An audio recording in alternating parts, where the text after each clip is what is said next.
Quand il n'arrive pas à dormir, Auguste fait le mur. Il balance de la terre contre les volets de Blanche jusqu'à ce qu'elle ouvre. Il escalade alors le petit muret qui sépare leur maison et grimpe jusqu'à la chambre de Blanche.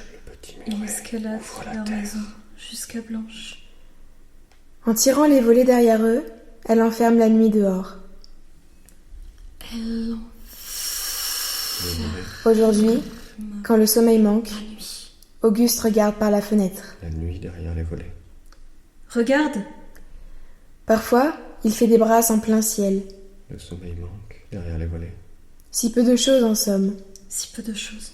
Si peu de choses qui vaillent la peine, se dit-il. Peu de choses derrière les volets.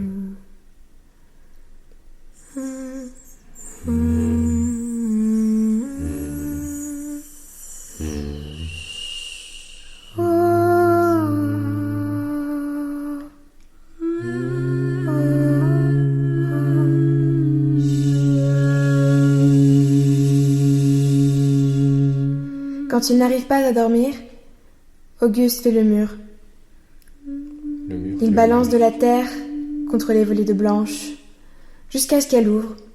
Blanche fait le mur. Il escalade alors le petit muret qui sépare leur maison et grimpe jusqu'à la chambre de Blanche. Elle enferme la nuit. En tirant les volets derrière eux, elle enferme la nuit dehors. Aujourd'hui, quand le sommeil manque, Auguste regarde par la fenêtre. Auguste regarde Blanche. Parfois, il fait des brasses en plein ciel. Si peu de choses en somme. Si peu de choses valent Si la peu de peine. choses qui vaillent la peine, se dit-il.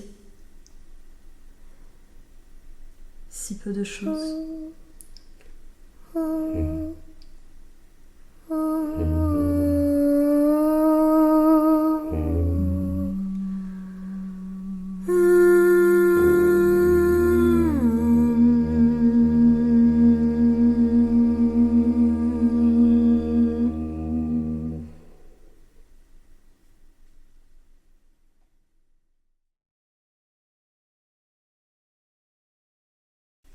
C'est l'hiver. Auguste traverse le parc dans son bel habit bleu. Comme une virgule au milieu du jardin.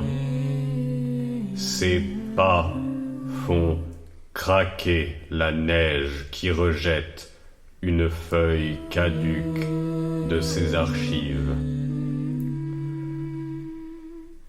Après une longue observation, Auguste poursuit sa balade.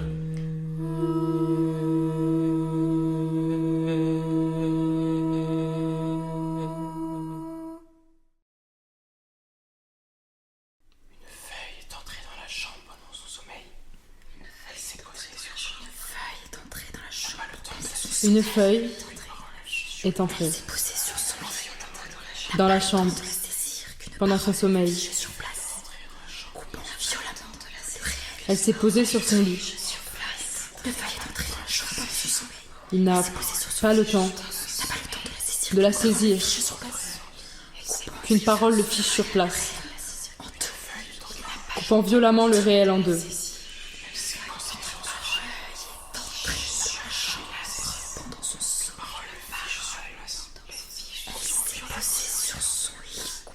Une feuille est entrée dans la chambre pendant son sommeil. Elle s'est posée sur son lit.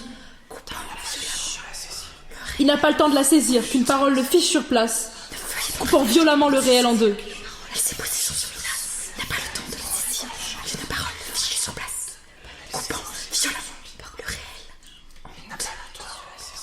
Une feuille est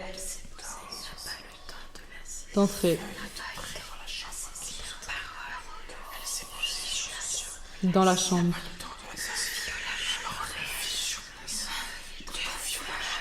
pendant son sommeil.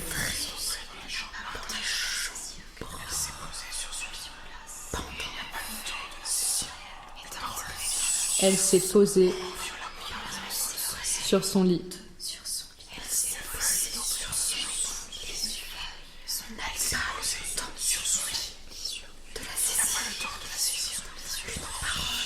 Il n'a pas le temps de la saisir.